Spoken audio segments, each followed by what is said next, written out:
Salam damai sejahtera bagi kita semuanya. Kita akan mendengarkan firman Tuhan. Kita masih berbicara tentang Satria Piningit dan 7 guru.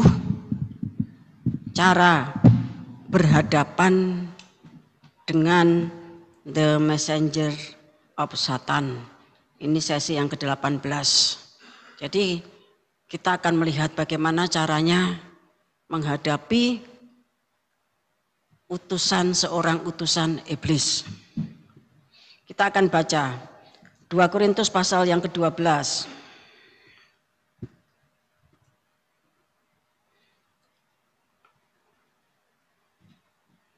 Ayat 6 sampai 10. Sebab sekiranya aku hendak bermegah juga, aku bukan orang bodoh lagi. Karena aku mengatakan kebenaran, tetapi aku menahan diriku, supaya jangan ada orang yang menghitungkan kepadaku lebih daripada yang mereka lihat padaku, atau yang mereka dengar daripadaku. Dan supaya aku jangan meninggikan diri karena penyataan-penyataan yang luar biasa itu, maka aku diberi suatu duri di dalam dagingku, yaitu seorang utusan iblis, untuk menggocok aku, supaya aku jangan meninggikan diri. Tentang hal itu aku sudah 3 kali berseru kepada Tuhan, supaya utusan iblis itu mundur daripadaku. Tapi jawab Tuhan kepadaku, cukuplah kasih karuniaku bagimu, sebab justru dalam kelemahanlah kuasaku menjadi sempurna. Sebab itu terlebih suka aku bermegah atas kelemahanku, supaya kuasa Kristus turun menaungi aku. Karena itu aku senang dan rela di dalam kelemahan, di dalam siksaan, di dalam kesukaran, di dalam penganiayaan dan kesesakan karena Kristus. Sebab jika aku lemah, maka aku kuat. Terima kasih. Saulus yang dipanggil di dalam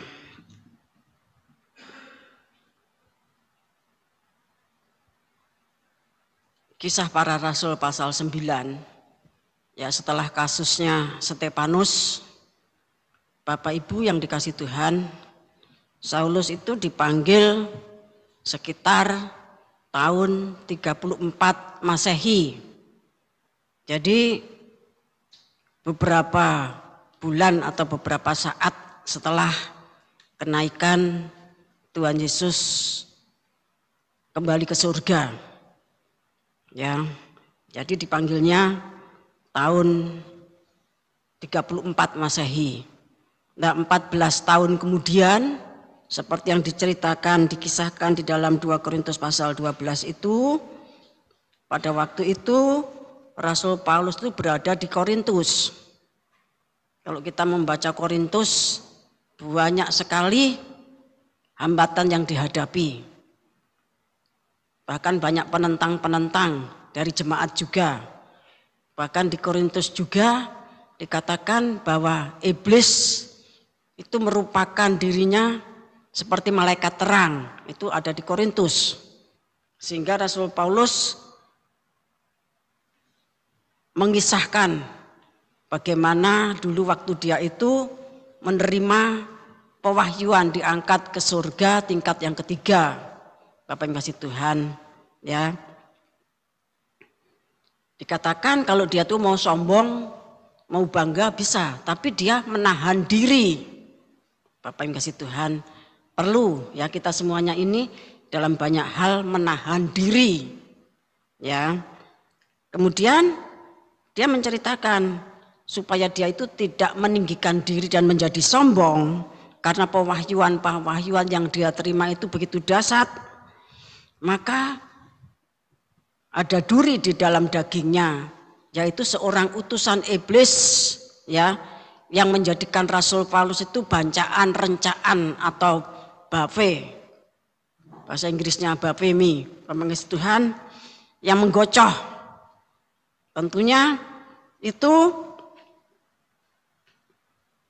suatu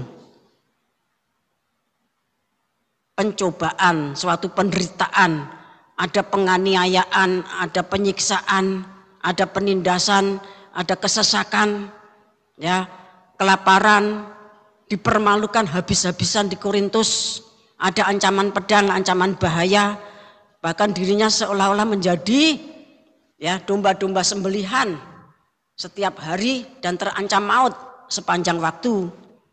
Pada waktu itu Rasul Paulus belum terlalu paham, ya, sehingga dia mengatakan, dia minta supaya duri dalam daging utusan iblis itu dicabut oleh Tuhan. Bapak yang kasih Tuhan. Tetapi Tuhan katakan, itu memang harus begitu. Karena justru pada saat kamu itu lemah, karena penderitaan-penderitaan tersebut, ya, kamu itu kuat. Pada waktu itu kuasa Tuhan itu melingkupi kamu.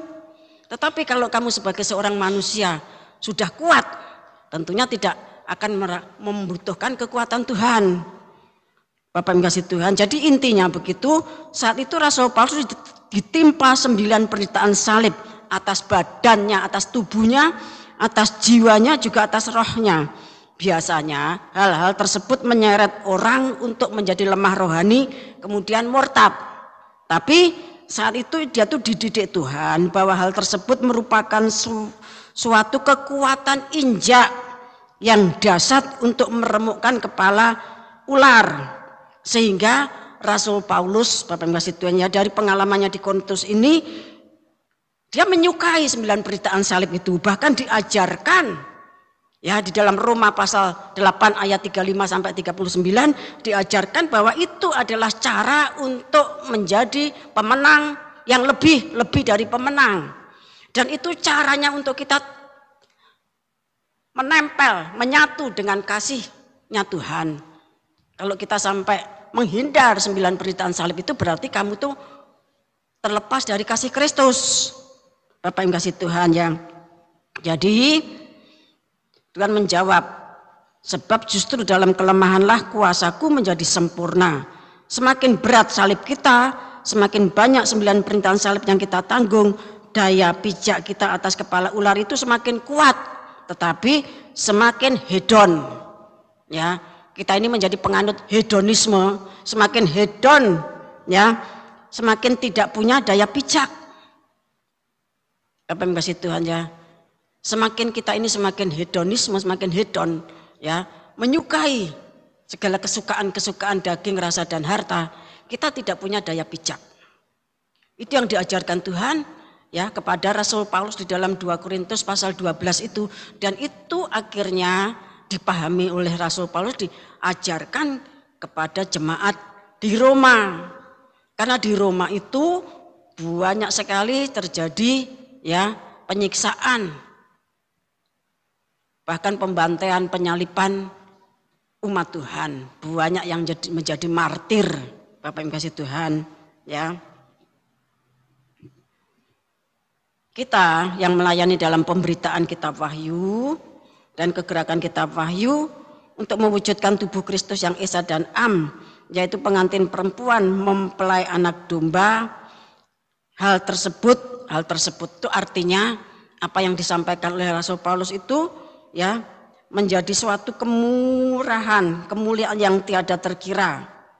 Karena di dalam pembangunan tubuh Kristus, dalam kegerakan kitab Wahyu, pemberitaan kitab Wahyu itu kuasa yang hebat itu Tuhan berikan, ya.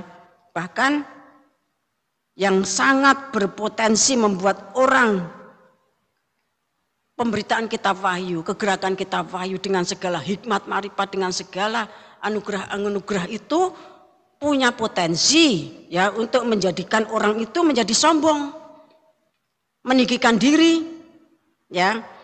Karena pewahyuan yang luar biasa itu, Bapak yang kasih Tuhan, pewahyuan yang luar biasa itu punya potensi menjadikan orang itu meninggikan diri dan sombong.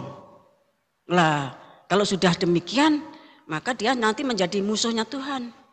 Akhirnya Tuhan pasang, ya, duri dalam daging, diutusnya seorang utusan iblis untuk membuat kita ini menanggung banyak penderitaan sampai akhirnya kita paham bahwa 9 penderitaan salib itu merupakan satu cara untuk meraih kemenangan demi kemenangan. Itu satu cara untuk menyatu dengan Tuhan di dalam kasih-Nya yang membuat kita lebih dari pemenang. supaya tidak sombong dan tinggi hati, maka diberi suatu duri di dalam daging, yaitu seorang utusan iblis untuk menggocoh supaya jangan meninggikan diri. Bapak yang kasih Tuhan, ya. Kita baca Yesaya 28.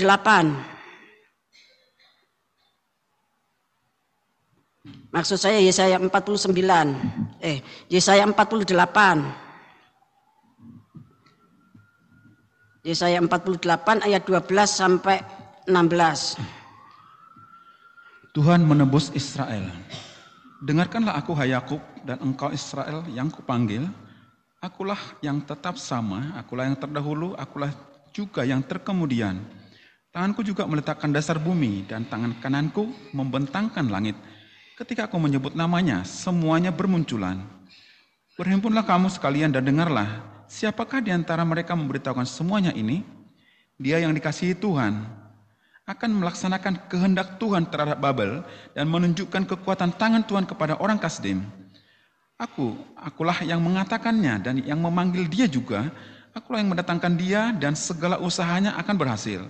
Mendekatlah kepadaku, dengarlah ini.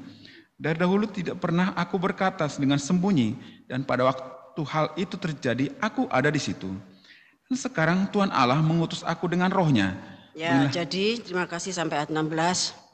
Dikatakan ya bahwa Tuhan itu dulu, sekarang, dan selamanya itu sama.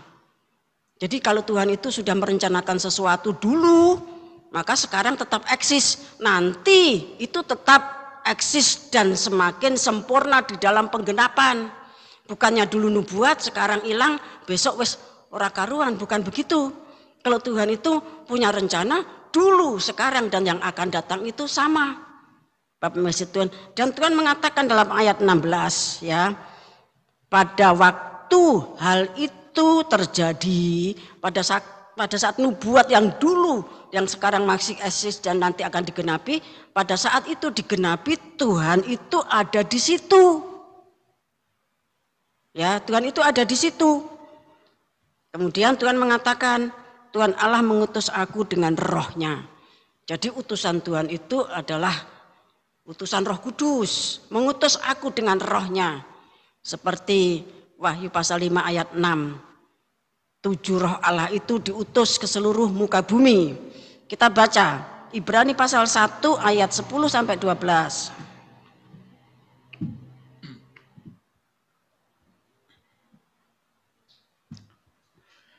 Dan pada mulanya ya Tuhan, Engkau telah meletakkan dasar bumi dan langit adalah buatan tanganmu. Semuanya itu akan binasa, tetapi Engkau tetap ada, dan semuanya itu akan menjadi usang seperti pakaian. Seperti jubah akan Engkau gulungkan mereka, dan seperti persalinan mereka akan diubah. Tapi Engkau tetap sama, dan tahun-tahunmu tidak berkesudahan. Ya, langit bumi seisinya yang diciptakan Tuhan, itu nanti akan menjadi usang, akan menjadi tidak ada. Tetapi Sang Maha Pencipta yang menciptakan semuanya itu, dia itu tetap sama, ya. Dan tahun-tahunnya tidak berkesudahan. Yang diciptakan langit bumi seisinya itu bisa musnah. Tetapi Tuhan itu tetap sama dulu, sekarang, dan yang akan datang. Ibrani 13 ayat yang ke-8.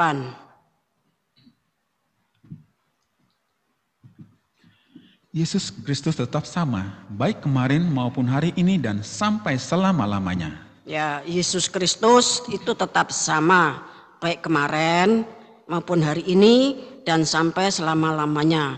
Dari ayat-ayat ini kita mengambil berkat bahwa Tuhan Yesus Kristus yang memberikan pewahyuan pada tahun 87, sekarang ini tahun 2023 itu tetap sama sampai nanti firman itu digenapi, dia itu tetap sama, dan saat firman itu digenapi dia ada di situ. Bapak yang kasih Tuhan. Ya, karena kitab Wahyu itu bukan ciptaan manusia, itu adalah pengungkapan rahasia dari kitab Wahyu pasal 1 sampai pasal 22. Tidak mungkin Pak, ya 22 pasal itu kemudian dihilangkan sama Tuhan, dilupakan sama Tuhan. Sedangkan 1 iota saja pasti digenapi.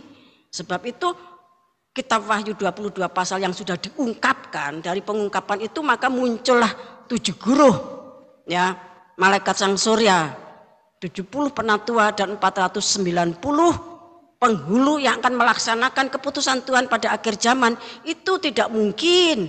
Bapak Ibu kasih Tuhan, yang sudah di Tuhan berikan pewahyuannya tahun 87, kemudian sekarang ini hilang. Kitab Wahyu tidak eksis lagi. Tidak demikian. Ya, kalau apa namanya warta berita, kalau berita, kalau novel atau drama, ya. Tapi itu firman Tuhan, 22 pasal. Dan saat nanti 22 pasal itu digenapi, Tuhan itu ada di situ. Bapak Ibu kasih Tuhan.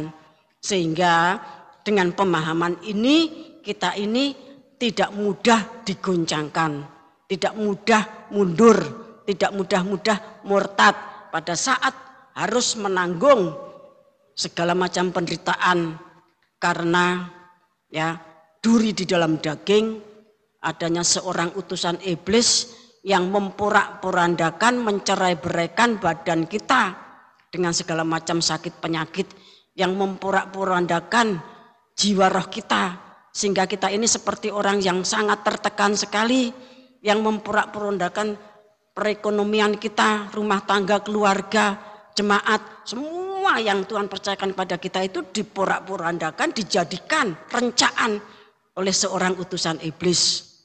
Tapi semuanya itu adalah seizin Tuhan, supaya kita ini tidak sombong, supaya kita tidak meninggikan diri. Kita baca Yeskiel 28. Yeskiel pasal 28, kita baca seluruhnya ayat 1 sampai 19, agak cepat saja. Nubuatan melawan Raja Tirus. Maka datanglah firman Tuhan kepadaku, hai anak manusia, katakanlah kepada Raja Tirus, beginilah firman Tuhan Allah, karena engkau menjadi tinggi hati dan berkata, aku adalah Allah, aku duduk di tahta Allah di tengah-tengah lautan. Padahal engkau adalah manusia, bukanlah Allah, walau hatimu menempatkan diri sama dengan Allah. Memang hikmatmu melebihi hikmat Daniel, tetapi tiada rahasia yang terlindung bagimu. Dengan hikmatmu dan pengertianmu engkau memperoleh kekayaan, emas dan perak kau kumpulkan dalam perbendaharaanmu. Karena engkau sangat pandai berdagang, engkau memperbanyak kekayaanmu. Dan karena itu engkau jadi sombong. Oleh karena itu beginilah firman Tuhan Allah, karena hatimu menempatkan diri sama dengan Allah, maka sungguh aku membawa orang asing melawan engkau, yaitu bangsa yang paling ganas, yang akan menghunus pedang mereka, melawan hikmatmu yang terpuja, dan semarakmu dinajiskan. Engkau diturunkannya ke lubang kubur. Engkau mati seperti orang yang mati terbunuh di tengah lautan. Apakah engkau masih akan mengatakan di hadapan pembunuhmu, aku adalah Allah? Padahal terhadap kuasa penikahmu engkau adalah manusia, bukanlah Allah. Engkau akan mati seperti orang tak bersunat oleh tangan orang asing. Sebab aku yang mengatakannya, demikianlah firman Tuhan Allah. Nyanyian ratapan mengenai Raja Tirus. Lalu datanglah firman Tuhan kepadaku, hai anak manusia, ucapkanlah suatu ratapan mengenai Raja Tirus dan katakanlah kepadanya, beginilah firman Tuhan Allah, gambar dari kesempurnaan engkau, penuh hikmat dan maha indah. Engkau di Taman Eden, yaitu Taman Allah, penuh segala batu permata yang berharga, yaspis merah, krisolit dan yaspis hijau, permata pirus, krisopras dan nefirit, lasurit, batu darah dan malakit. Tempat tatahannya dibuat dari emas dan disediakan pada hari penciptaanmu. Kuberikan tempatmu dekat kerub yang berjaga, di gunung kudus Allah engkau berada dan berjalan-jalan di tengah batu-batu yang bercahaya-cahaya. Engkau tak bercela di dalam tingkah lakumu sejak hari penciptaanmu sampai terdapat kecurangan padamu. Dengan dagangmu yang besar engkau penuh dengan kekerasan dan engkau berbuat dosa, maka kubuangkan engkau dari gunung Allah dan kerub yang berjaga membinasakan engkau dari tengah batu-batu yang bercahaya. Engkau sombong karena kecantikanmu, hikmatmu kau musnahkan demi semarakmu. Ke bumi kau kulempar, kepada raja-raja engkau kuserahkan menjadi tontonan bagi matanya. Dengan banyaknya kesalahanmu dan kecurangan dalam dagangmu, engkau melanggar kekudusan tempat kudusmu. Maka aku menyalakan api dari tengahmu yang akan memakan habis engkau. Dan kubiarkan engkau menjadi abu di atas bumi di hadapan semua yang melihatmu. Semua di antara bangsa-bangsa yang mengenal engkau kaget melihat keadaanmu. Air hidupmu mendahsyatkan dan lenyap selamanya engkau. Terima kasih. Kalau secara fisik ya, hal yang tampak itu bicara tentang Raja Tirus. Bapak masih Tuhan. Tetapi kita melihat bahwa Raja Tirus itu dirasuk oleh iblis huruf besar. atau Lucifer. Bapak yang kasih Tuhan, ya. Kan dirasuk oleh Lucifer, iblis atau Satan, maka dia itu meninggikan diri. Dia itu menjadi sombong, ya. Baik karena kecantikan fisiknya, ya, kondisi keadaan fisiknya, maupun karena kekayaannya, emas peraknya, ataupun tentang kepandaiannya dalam berdagang, maupun tentang hikmat dan makrifatnya yang dikatakan melebihi hikmatnya Daniel.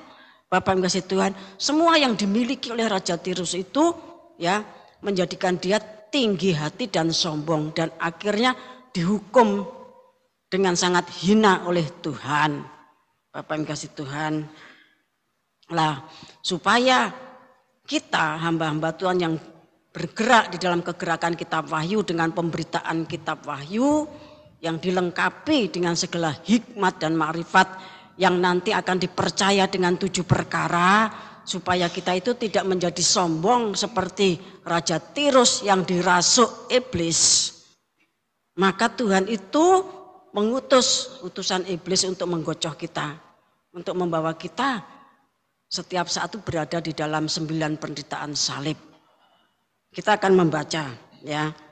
Ini sejarahnya, dan nanti kita akan melihat dalam penggenapannya itu pada kitab Wahyu.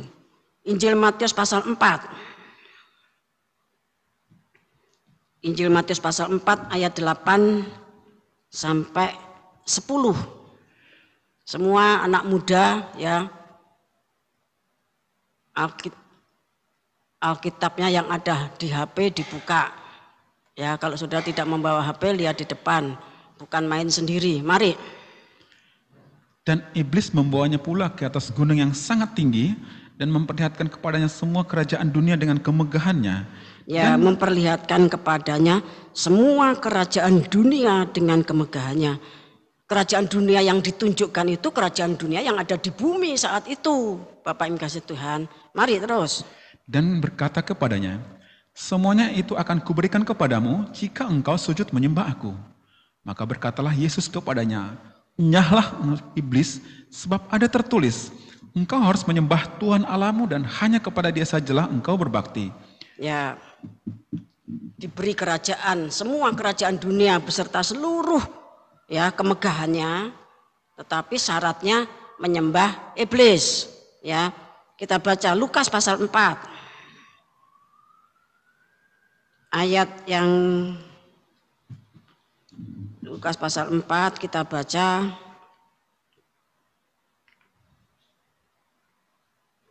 ayat 5 sampai 8. Kemudian ia membawa Yesus ke suatu tempat yang tinggi dan dalam sekejap mata ia memperlihatkan kepadanya semua kerajaan dunia. Kata iblis kepadanya, segala kuasa itu serta kemuliaannya akan kuberikan kepadamu, sebab semuanya itu telah diserahkan kepadaku dan aku memberikannya kepada siapa saja yang kukehendaki. Jadi jikalau engkau menyembah aku, seluruhnya itu akan menjadi milikmu. Tapi Yesus berkata kepadanya, ada tertulis, engkau harus menyembah Tuhan Allahmu dan hanya kepada Dia sajalah engkau berbakti. Ayat yang ke-13. Sesudah iblis mengakhiri semua pencobaan itu, ia mundur daripadanya dan menunggu waktu yang baik. Nah, jadi iblis itu tidak berhenti sampai di situ. Ketika dia gagal mencobai Tuhan, ya, yang menghendaki Tuhan itu menerima tawarannya, semua kerajaan dunia beserta kemegahannya, beserta kemuliaannya, ya, beserta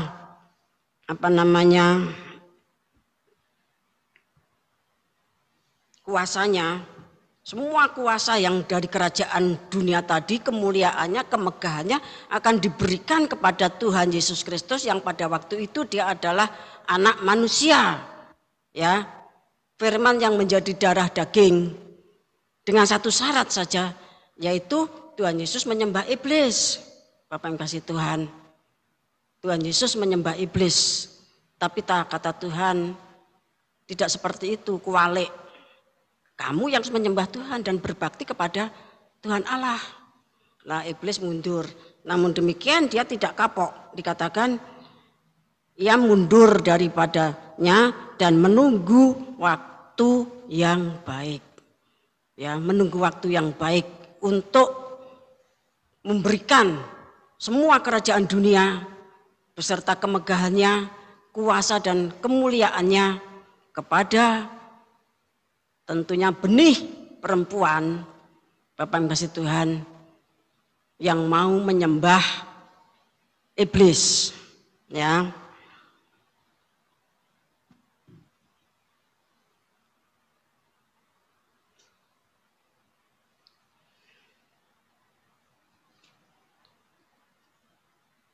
Kemenangan daripada Tuhan Yesus Kristus itu, ya, terdapat pada 9 penderitaan salib. Pada waktu itu Tuhan kan habis doa puasa 40 hari 40 malam dalam kelaparan berat. Tapi dia menolak pemberian, ya, roti yang suruh jadikan dari batu menjadi roti supaya dimakan Tuhan. Ya. Kemudian juga menolak popularitas yang ditawarkan iblis untuk terjun dari hubungan bait Allah yang nanti pasti tidak akan celaka karena ditatang malaikat. Pada waktu itu tentu pelayanan Tuhan akan cepat sekali berkembang. Ditolak. Kemudian ditawarkan juga semua kerajaan dunia yang ada pada waktu itu beserta kemegahan, kemuliaan dan kuasanya. Tapi Tuhan menolak, berarti Tuhan memilih melayani dengan cara yang ditetapkan Bapa Surgawi.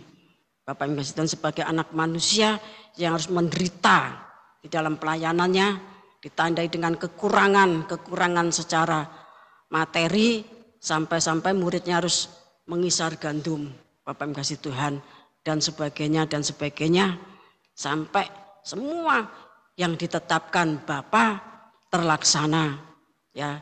Dari penderitaan akhirnya mati disalib. Bapak yang kasih Tuhan. Namun demikian tadi kita mendengar dari Lukas pasal 4 ayat 13, ketika iblis itu mundur dari Tuhan, dia itu menunggu waktu yang baik. Kita baca. Ya, 1 Timotius pasal 4.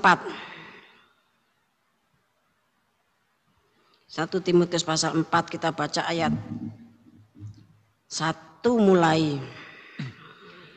Tugas Timotius dalam menghadapi pengajar sesat.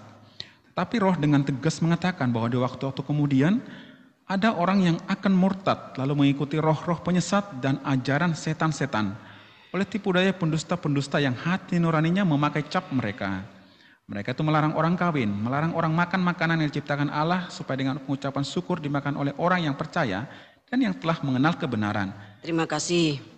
Ya, Saulus atau Paulus, ya, itu juga ditunjukkan oleh Roh Kudus apa yang akan terjadi kemudian atas gereja Tuhan, atas imam-imam, atas para pelayan Tuhan, di mana mereka itu, Bapak Ibu kasih Tuhan, Roh huruf besar, Roh Kudus itu menyatakan dengan tegas, bukan suatu pernyataan yang ngambang, tapi satu pernyataan yang tegas bahwa di waktu-waktu kemudian Rasul Paulus kan menerima pewahyuan ini sekitar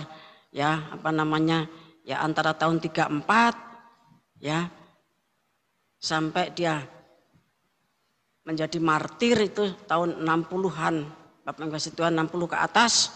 Nah, dia mendapatkan pernyataan, jadi masih abad pertama. Lah apa yang dinubuatkan oleh Rasul Paulus berdasarkan pernyataan Roh yang tegas itu terjadinya sekitar abad keempat, Bapak yang kasih Tuhan, di mana para imam, para pelayan Tuhan, suratan Timotius itu kan suratan tahbisan, ya. 1 Timotius itu bicara tentang 1 Timotius pasal 3 bicara tentang para gembala, para diaken, para penatua, jemaat. Itu bicara tentang pelayanan. Lah di tengah-tengah pelayanan itu ada orang yang murtad. Bapak yang kasih Tuhan. Kemudian dia mengikuti roh penyesat dan ajaran setan-setan, mengikuti roh-roh penyesat dan doktrin dari setan-setan. Jadi setan-setan itu punya ajaran, setan-setan itu punya doktrin. Kalau sudah baca dalam bahasa Inggrisnya itu doktrin ya dari setan-setan. Lah doktrinnya itu apa? Bapak Ibu kasih Tuhan.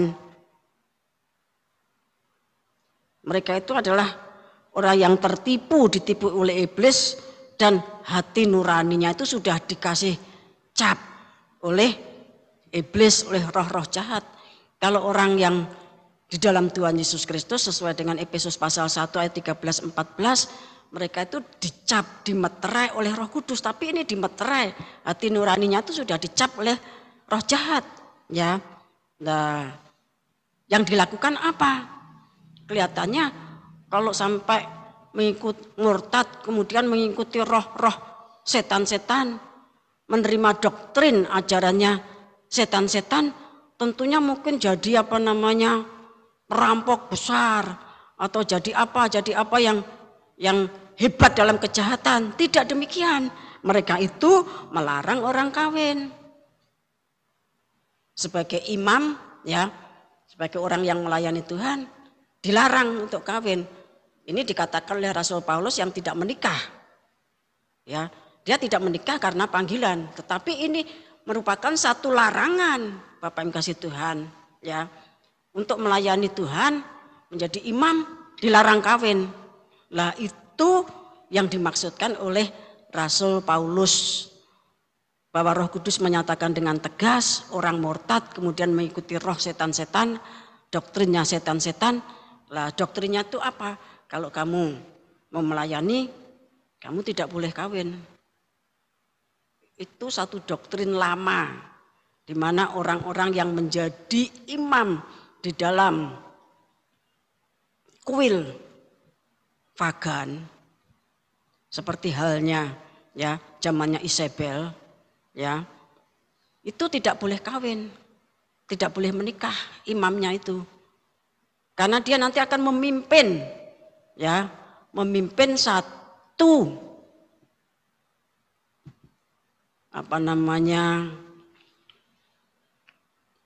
kenajisan, satu perbuatan seksual yang merupakan satu ibadah, semburit bakti, ya, atau orang-orang yang menjadi bekerja di bidang seksual melayani laki perempuan, tapi itu merupakan satu ibadah.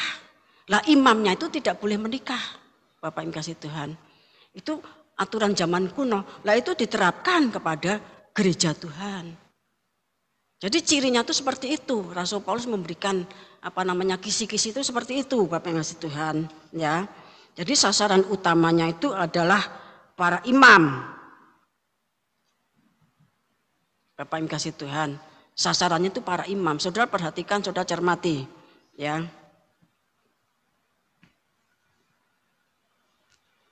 Jadi sekitar abad keempat, tadi sudah saya tegaskan, ada orang yang murtad kemudian mengikuti roh-roh penyesat dan menerima doktrin setan-setan. Mereka itu orang-orang yang bosan dengan salib dan 9 penderitaan salib, mencintai dunia seisinya yang sedang dipamungkas, mencintai kenikmatan daging, rasa dan harta, tetap jadi imam. Tapi dia adalah pemimpin dari persundalan besar, Bapak Ibu kasih Tuhan. Ya, jadi itu aturan pagan masuk, aturan setan-setan, doktrinnya setan-setan itu masuk di dalam gereja, Bapak Ibu kasih Tuhan. Masuk di dalam gereja. Kita baca Wahyu pasal 13. Ya. Wahyu pasal 13 ayat 1 sampai 18, ya. Sebentar Pak Rusman. Wahyu 13 ayat 1 sampai 10 itu tentang antikris. Yang kita semuanya sudah hafal, nanti dibaca lagi. Kemudian Wahyu pasal 13 ayat 11 sampai 18 itu tentang nabi palsu. Berkali-kali kita sudah diajarkan, tetapi yang akan kita perhatikan saat ini, Bapak Ibu Tuhan, ya, yaitu ayat 4, 8, 12 dan 15. Ayat 4, mari Pak Rusman. Wahyu 13 ayat 4. Dan mereka menyembah naga itu karena ia memberikan kekuasaan kepada binatang itu. Dan mereka menyembah binatang itu sambil berkata, siapakah yang sama seperti binatang ini dan siapakah yang dapat berperang melawan dia? Nah, Bapak ngasih Tuhan, persoalan dalam Matius pasal 4 dan Lukas pasal 4 tadi kan soal sembah. Tuhan Yesus suruh menyembah iblis. Kemudian diberikan semua kerajaan dunia. Tapi Tuhan Yesus menolak. Dan iblis mencari waktu yang baik. Lah waktu yang baik itu ternyata tiba pada abad keempat Masehi. Seperti yang dituliskan kisi-kisinya oleh Rasul Paulus di dalam 1 Timotius pasal 4 ayat 1 sampai 3. Bapak yang kasih Tuhan. Nah, di sini ya penyembahan kepada naga. Ya. Penyembahan kepada naga. Kemudian ayat yang ke-8. Dan semua orang yang diam di atas bumi akan menyembahnya, yaitu setiap orang yang namanya tidak tertulis sejak dunia dijadikan di dalam kitab kehidupan dari anak domba yang telah disembelih. Nah, kemudian ayat yang kedua ini juga bicara soal penyembahan. Dan semua orang yang diam di atas bumi akan menyembahnya. Menyembah siapa? Ya tentunya menyembah binatang yang muncul dari dalam laut, yaitu antikris. Yang pertama-tama yang disembah itu naga. Karena naga itu yang memberi kekuatan kepada antikris. Memberikan kekuatan, ya.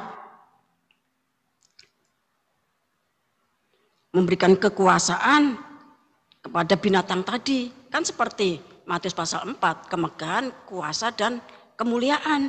Ayat 8, akhirnya seluruh bumi yang namanya tidak ditulis dalam kitab kehidupan itu juga menyembah, ya, menyembah binatang yang keluar dari dalam laut tadi. Kemudian tentang nabi palsu, kita baca ayat 12. Dan seluruh kuasa binatang yang pertama itu dijalankannya di depan matanya. Ia menyebabkan seluruh bumi dan semua penghuninya menyembah binatang pertama yang luka parahnya telah sembuh. Ya, nabi palsu itu adalah penganjur. Penganjur itu orang yang menganjurkan, ya, untuk menyembah binatang antikris. Sudah 3 kali, ya. Penganjurnya yaitu nabi palsu. Kita baca ayat 15. Dan kepadanya diberikan kuasa untuk memberikan nyawa kepada patung binatang itu, sehingga patung binatang itu berbicara juga dan bertindak begitu rupa, sehingga semua orang yang tidak menyembah patung binatang itu dibunuh. Ya, bukan cuma binatang antikris, tapi juga dibuatkan patungnya. Ya, jadi nabi palsu itu menganjurkan supaya menyembah binatang tadi. Bukan cuma menyembah binatang tadi, juga menyembah patungnya. Patungnya itu disembah. Menyembah patung. Nah, yang tidak menyembah patung, binatang itu dibunuh. Berarti di dalam Wahyu pasal 13 ini, di dalam kitab Wahyu ini diceritakan kesempatan yang baik yang gagal pada Tuhan Yesus, ya, itu akhirnya diterima oleh gereja. Bapak yang kasih Tuhan. 1 Timotius pasal 4 ayat 1 sampai 3 tadi.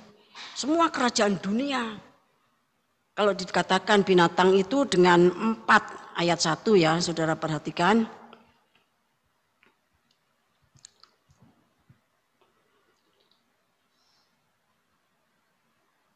Lalu aku melihat seekor binatang keluar dari dalam laut bertanduk 10, berkepala 7 dan di atas tanduk-tanduknya terdapat 10 mahkota dan pada kepalanya tertulis nama-nama hujat. Ya, binatang tersebut, Bapak Ibu kasih Tuhan, seperti macan tutul, kakinya seperti beruang, mulutnya seperti singa, dan naga itu memberikan kekuatannya dan tahtanya dan kekuasaannya yang besar. Berarti naga ini yang muncul di dalam Matius 4 tadi memberikan, ya, kekuatan, tahta dan kuasanya yang besar. Bapak yang kasih Tuhan. Sementara binatang tadi, ya, dikatakan munculnya seperti macan tutul, beruang dan singa. Bapak yang kasih Tuhan, macan tutul itu, ya, Yunani, sedangkan singa itu Babel, beruang itu Medi Parsi. Berarti kerajaan ini punya jiwa, merupakan kelanjutan, ya, dari Babel, Medi Parsi dan Yunani, kerajaan Vagan. Kerajaan Vagan. Bapak yang kasih Tuhan, kerajaan Vagan itu artinya kerajaan yang tidak menyembah Tuhan. Kalau sekarang gitu kerajaan-kerajaan ateis, penyembah berhala. Ya, itu yang diterima oleh gereja 1 Timotius pasal 4 tadi. Sebab itu yang disembah tadi naga, yang disembah tadi adalah binatang antikris. Ya, yang disembah tadi patungnya, penganjurnya, nabi palsu 4 kali. Perkataan atau kalimat tentang penyembahan. Bapak Ibu yang kasih Tuhan, kalau 2 kali itu satu kepastian, 3 kali itu mutlak, kalau 4 kali itu di atasnya mutlak. Ya, penyembahan itu yang tadinya ditolak dalam Matius 4 dan Lukas 4 diterima di dalam Wahyu pasal 13. Lah dari Wahyu pasal 13 ini Bapak yang kasih Tuhan itu meningkatnya nanti muncul di dalam Wahyu pasal 17. Kita baca ya. Wahyu pasal 17. Tapi tidak seluruhnya. Kita sudah terbiasa dengan bacaan-bacaan ini ya. Namun kita baca judulnya di atas. Ayat 1 saja tolong dibaca Pak Rusman. Penghakiman atas Babel. Lalu datanglah seorang dari ketujuh malaikat yang membawa ketujuh cawan itu dan berkata kepadaku, mari ke sini, aku akan menunjukkan kepadamu putusan atas pelacur besar yang duduk di tempat yang banyak airnya. Ya, pelacur besar yang duduk di tempat yang banyak airnya. Bapak yang kasih Tuhan, sampai Wahyu pasal 17 ini sudah penghakiman, putusan hakim, ya, hukuman apa yang harus diterapkan kepada pelacur ini. Bapak Ibu yang dikasih Tuhan, ya. Perempuan sundal Babel itu adalah gereja palsu yang dimulai dari 1 Timotius 4 ayat 1 sampai 3. Berarti sudah abad keempat. Bapak Ibu kasih Tuhan, sampai abad ke-10 udah 600 tahun. Sampai sekarang ya sudah 1600 tahunan ya. Perempuan sundal Babel ini berkuasa atas semua raja-raja di bumi. Bapak Ibu kasih Tuhan, gereja palsu ini yang dimulai dari peraturan imamatnya yang dirubah seperti 1 Timotius 4 ayat 1 sampai 3 tadi.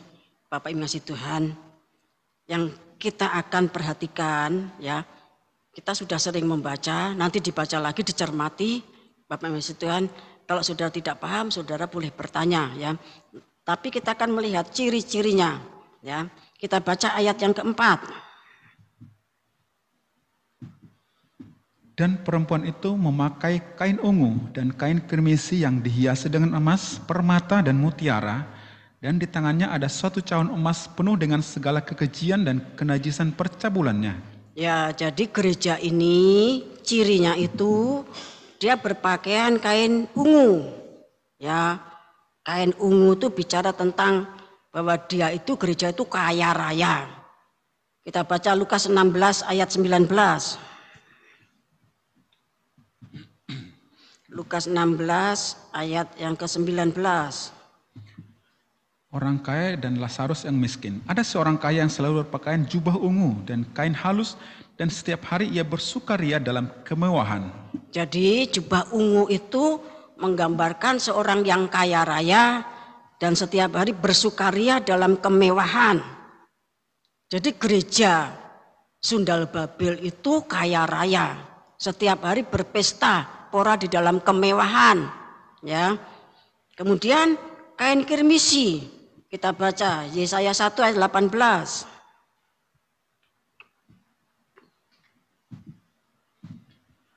Marilah, baiklah kita berperkara firman Tuhan. Sekalipun dosamu merah seperti kirmisi akan menjadi putih seperti salju. Sekalipun berwarna merah seperti kain kesumba akan menjadi putih seperti bulu domba. Jadi berkain pakaiannya itu kain ungu dan kain kirmisi. Kain ungu itu bicara bahwa gereja ini kaya raya ya, dan setiap hari berpesta di dalam kemewahan. Sedangkan kirmisi itu bicara tentang dosa yang merah padam, merah kirmisi, tetapi tidak pernah menjadi putih seperti salju, tidak pernah menjadi putih seperti bulu domba, tetap merah. Artinya tetap berkubang di dalam dosa. Bapak yang kasih Tuhan. Ya, kita kembali kepada Wahyu pasal 17 tadi. Ayat yang keempat. Ya. Di tangannya ada suatu cawan emas. Cawan emas itu kan untuk minum. Lah, cawan emas ini penuh dengan segala macam kekejian, kenajisan, percabulannya. Jadi hari-harinya itu berpesta di dalam percabulan, kenajisan, hari-harinya itu berpesta. Ya, dia itu pembuat segala macam kekejian yang ada di bumi. Seperti layaknya raja ya yang membaca menai tekel Uparsim. Dia menggunakan cawan emas dari bait Allah untuk berpesta di dalam kejahatannya. Bapak Ibu kasih Tuhan. Itulah perempuan sendal Babel, itu adalah gereja. Bapak Ibu kasih Tuhan. Saudara sulit mencari itu ya. Di Indonesia tidak ada gereja yang dimaksudkan seperti Wahyu pasal 17 itu. Bapak Ibu kasih Tuhan ya. Kita tidak berbicara tentang siapapun yang ada di Indonesia, tetapi ini menunjuk kepada firman nubuatan ya. Kemudian ayat 5 Saudara baca. Dan pada dahinya tertulis suatu nama, suatu rahasia. Babel besar, ibu dari wanita-wanita pelacur dan dari kekejian bumi. Ya, dia itu namanya itu rahasia. Rahasia itu berarti misteri ya. Babel besar ya. Ibu dari wanita-wanita pelacur dan dari kekejian di bumi. Berarti induk dari pelacuran yang ada di bumi itu ya ada pada gereja palsu ini. Induk atau pusat dari kekejian yang ada di bumi itu pusatnya ya di situ. Bapak Ibu kasih Tuhan. Segala macam penindasan, penganiayaan ya.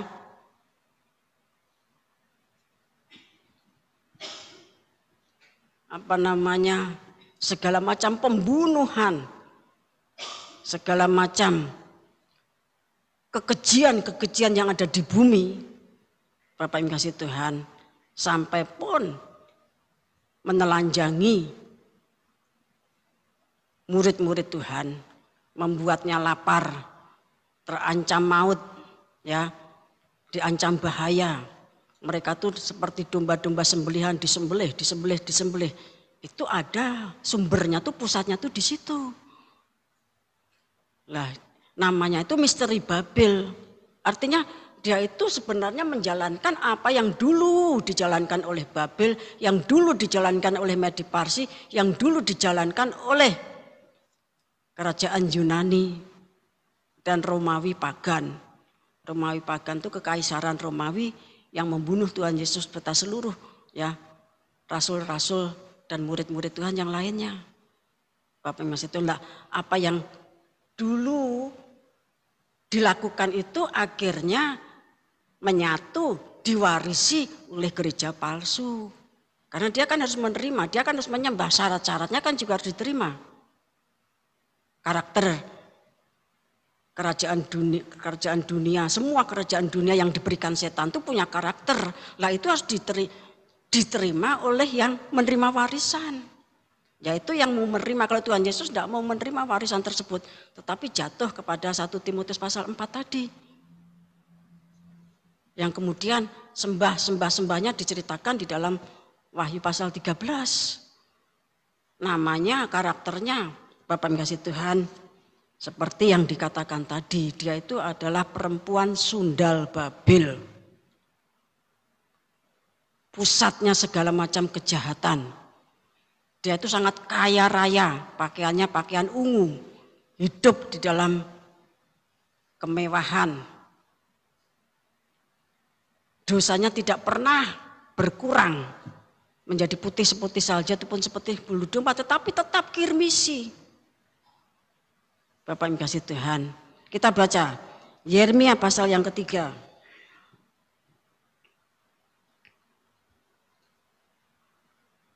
Kitab Nabi Yeremia pasal 3 kita baca ayat 6 sampai 13. Israel dan Yehuda diajak kembali kepada Tuhan. Tuhan berfirman kepadaku dalam zaman Raja Yosia, sudahkah engkau melihat apa yang dilakukan Israel, perempuan murtad itu, bagaimana dia naik ke atas setiap bukit yang menjulang dan pergi ke bawah setiap pohon yang rimbun untuk bersundal di sana? Nah, Bapak Ibu sekalian, orang Israel tuh negerinya tuh penuh dengan pohon-pohon yang rimbun. Karena di bawah pohon-pohon itu dia bersundal. Apa yang dimaksudkan bersundal? Bapak Ibu sekalian, mari. Pikirku, sudah melakukan semuanya ini, ia akan kembali kepadaku. Tetapi ia tidak kembali, hal itu telah dilihat oleh Yehuda, saudaranya perempuan yang tidak setia. Dilihatnya bahwa karena zinanya, aku telah menceraikan Israel, perempuan murtad itu, dan memberikan kepadanya surat cerai. Namun Yehuda, saudaranya perempuan yang tidak setia itu, tidak takut, melainkan ia juga pun pergi bersundal. Dengan sundalnya yang sembrono itu, maka ia mencemarkan negeri dan berjinah dengan menyembah batu dan kayu. Nah, jadi yang dimaksudkan dengan perjinahan, persundalan itu adalah penyembahan berhala. Ya, dikatakan dengan sundalnya yang sembrono itu, maka ia mencemarkan negeri ini dan berjinah dengan menyembah batu dan kayu. Bapak Ibu ngasih Tuhan. Jadi Israel itu ya, negerinya itu tidak dibikin kering kerontang, tidak, tetapi banyak pohon-pohon yang rimbun dan di bawah pohon-pohon itu dia bersundal. Bersundal itu artinya di bawah pohon-pohon itu dibangun kuil-kuil kecil tempat dia menyembah batu dan kayu. Bapak Ibu kasih Tuhan. Jadi gereja palsu dikatakan perempuan sundal Babel itu gereja tapi dia menyembah berhala. Mari terus ayat ke-10. Juga dengan semuanya ini Yehuda saudaranya perempuan yang tidak setia itu tidak kembali kepadaku dengan tulus hatinya, tapi dengan pura-pura, demikianlah firman Tuhan. Jadi ada orang tuh yang bertobat kembali kepada Tuhan, tapi tidak dengan tulus hatinya, tetapi dengan pura-pura. Tuhan melihat itu terus. Dan Tuhan berfirman kepadaku, Israel perempuan murtad itu membuktikan dirinya lebih benar daripada Yehuda perempuan yang tidak setia itu. Pergilah menyerukan perkataan-perkataan ini ke utara, katakanlah, kembalilah hai Israel perempuan murtad, demikianlah firman Tuhan. Mukaku tidak akan muram terhadap kamu sebab aku ini murah hati, demikianlah firman Tuhan. Tidak akan murka untuk selama-lamanya. Hanya akuilah kesalahanmu, bahwa engkau telah mendurhaka terhadap Tuhan Allahmu, telah melampiaskan cinta berahimu kepada orang-orang asing di bawah setiap pohon yang rimbun dan tidak mendengarkan suaraku. Demikianlah firman Tuhan. Ya, jadi di samping di setiap pohon yang rimbun itu, di samping dia itu menyembah berhala dari kayu dan batu, Bapak Ibu ngasih Tuhan, ya. Di samping menyembah batu dan kayu, dia juga melakukan satu persundalan bakti. Itu merupakan satu kelengkapan yang tidak bisa ditolak. Kalau kita di dalam ibadah kita, ya, kita ada fellowship, kita menyatu dengan Tuhan di dalam perjamuan suci. Bapak yang kasih Tuhan, di dalam perjamuan suci, menyatu dengan tubuh dan darah Tuhan. Tetapi kalau ibadah pagan, itu memang terjadi penyatuan, terjadi seperti hubungan tabut, tetapi sungguhan di dalam persundalan bakti. Ada pelacur bakti, ada pelacur semburit, pelacur berburit. Itu baik laki-laki maupun perempuan. Itulah sebabnya raja-raja Yehuda, raja-raja Israel itu begitu demen, begitu suka dengan penyembahan kepada batu dan kayu. Karena pada saat dia itu menyembah, dia itu juga melampiaskan semua nafsu jahatnya. Sebab itu dikatakan perempuan sundal Babel. Bapaknya. Persundalannya itu menyembah kayu dan batu, tetapi juga memang bersundal. Dan itu tidak dianggap berdosa. Bapak yang kasih Tuhan, itu suatu ibadah. Kalau akhir zaman begitu ya seperti yang saudara sering dengar beberapa tahun yang lalu, ya ibadah seperti itu. Dan itu masih ada secara sembunyi-sembunyi. Kalau di luar negeri tidak usah sembunyi-sembunyi. Banyak terjadi seperti itu, Bapak Ibu kasih Tuhan. Dan sumbernya, pusatnya itu adalah perempuan sundal Babel yang munculnya diprediksi oleh Rasul Paulus di dalam 1 Timotius pasal 4 ayat 1 sampai 3. Rasul Paulus kan tidak ngerti. Dia hidup pada abad ke-1 sekitar tahun 50 tahun 60-an ya, menjelang kematiannya. Dia berkirim surat kepada Timotius. Nanti akan terjadi demikian. Tidak disebutkan panjang lebar, tetapi inti poinnya itu adalah para imam itu ya dilarang menikah. Bapak Ibu kasih Tuhan, dilarang menikah. Kiranya Roh Kudus menjelaskan kepada saudara ya. Jadi persundalan yang dimaksudkan dalam Wahyu pasal 17 itu adalah penyembahan kepada batu dan kayu, segala macam berhala. Nah, penyembahan itu kan sudah menggenapi permintaannya setan kepada Tuhan Yesus, permintaannya iblis Satan kepada Tuhan Yesus dalam Matius pasal 4, Lukas pasal 4 tadi. Bapak Ibu kasih Tuhan, dan itu dikatakan perempuan itu duduk ya di tempat yang banyak airnya. Kita baca Wahyu pasal yang ke-17.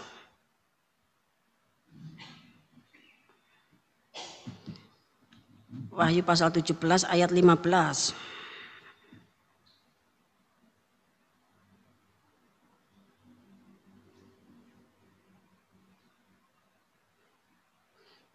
Wahyu 17 ayat 15. Lalu ia berkata kepadaku, semua air yang telah kau lihat di mana wanita pelacur itu duduk adalah bangsa-bangsa dan rakyat banyak dan kaum dan bahasa.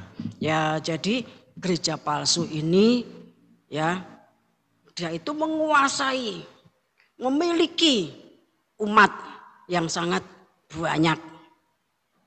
Adalah bangsa-bangsa dan rakyat banyak dan kaum dan bahasa. Bapak Ibu kasih Tuhan, ini yang dilihat Rasul Yohanes di Pulau Patmos. Ya. Tapi itu baru akan muncul gelagatnya, gejalanya ya. Tunasnya itu baru tumbuh pada abad yang keempat.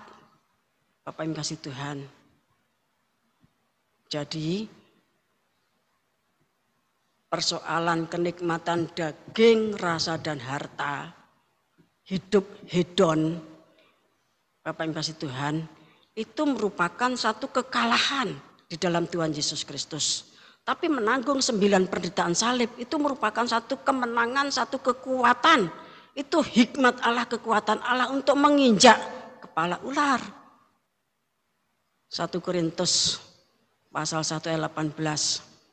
Pengajaran salib yang dibenci oleh orang yang akan binasa itu adalah kekuatan dan hikmat Allah. Bapak Ibu kasih Tuhan, itu satu daya pijak yang kuat untuk menginjak kepala ular. Tetapi kalau kita karena banyaknya pencobaan kemudian kita murtad, maka kita itu sudah beralih ya dari menjadi GPA menjadi bukan lagi GPA karena tidak punya daya pijak, Bapak Ibu kasih Tuhan. Kemudian kita akan baca yang senada ya, yang hampir sama dengan penyembahan berhala itu apa? Kita memang tidak menyembah berhala, tetapi banyak berhala di dalam hidup kita. Kolose pasal 3.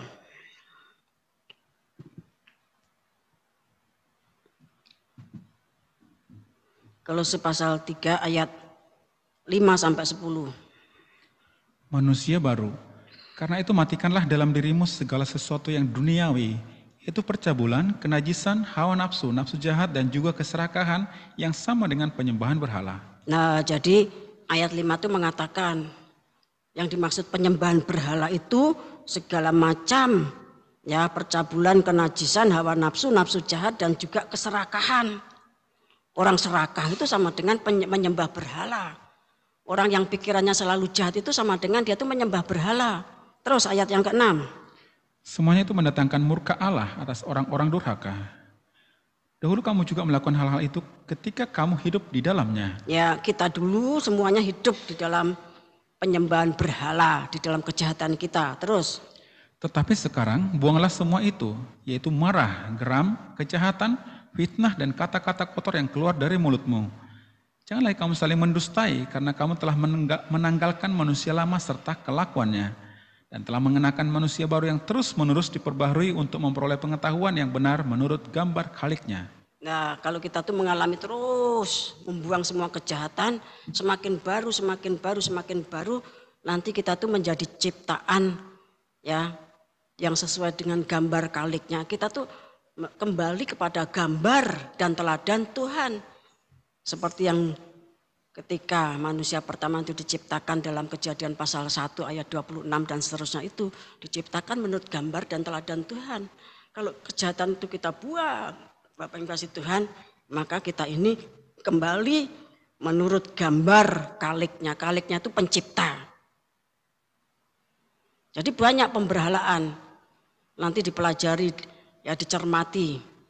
Sudah tidak membuat patung dari batu dan kayu dan tidak menyembahnya. Tetapi banyak berhala-berhala di dalam kehidupan kita. Kita baca 1 Samuel pasal 15. 1 Samuel pasal yang ke-15 ayat yang ke-23.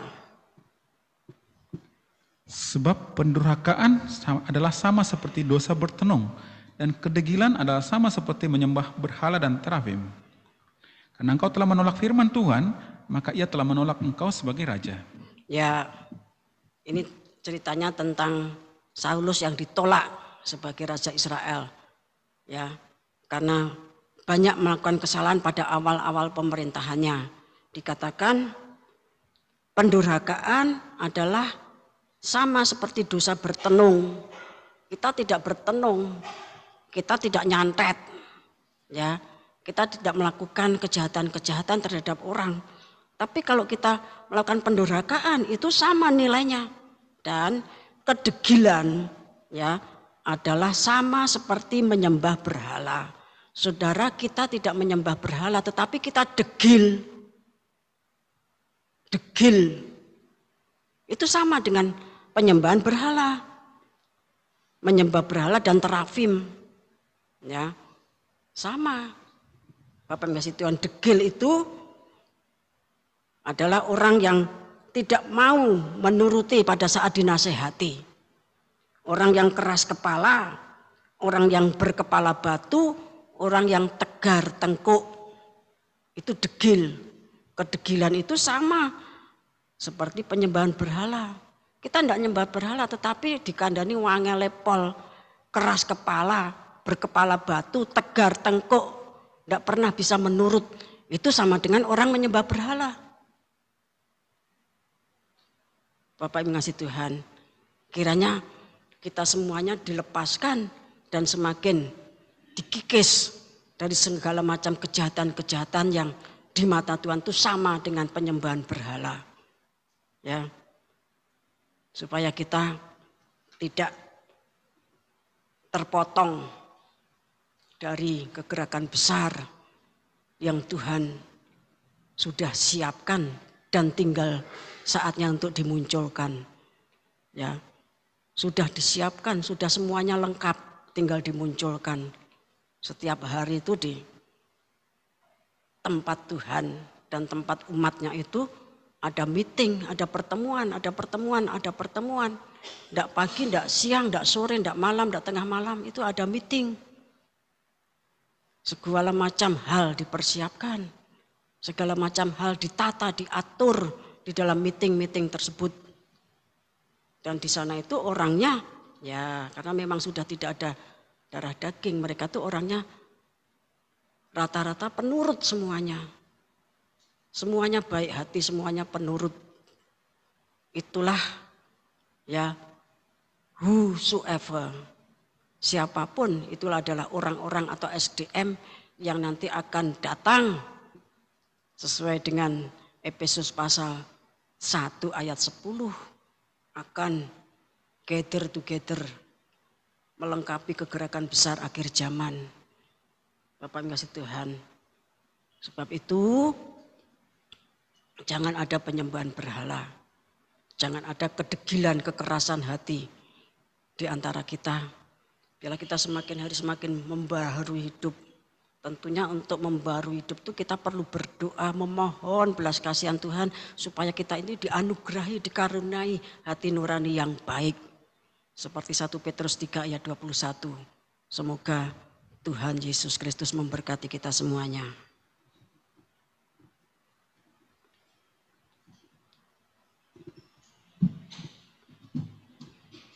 Kita akan pujikan satu pujian Yesaya 5:23.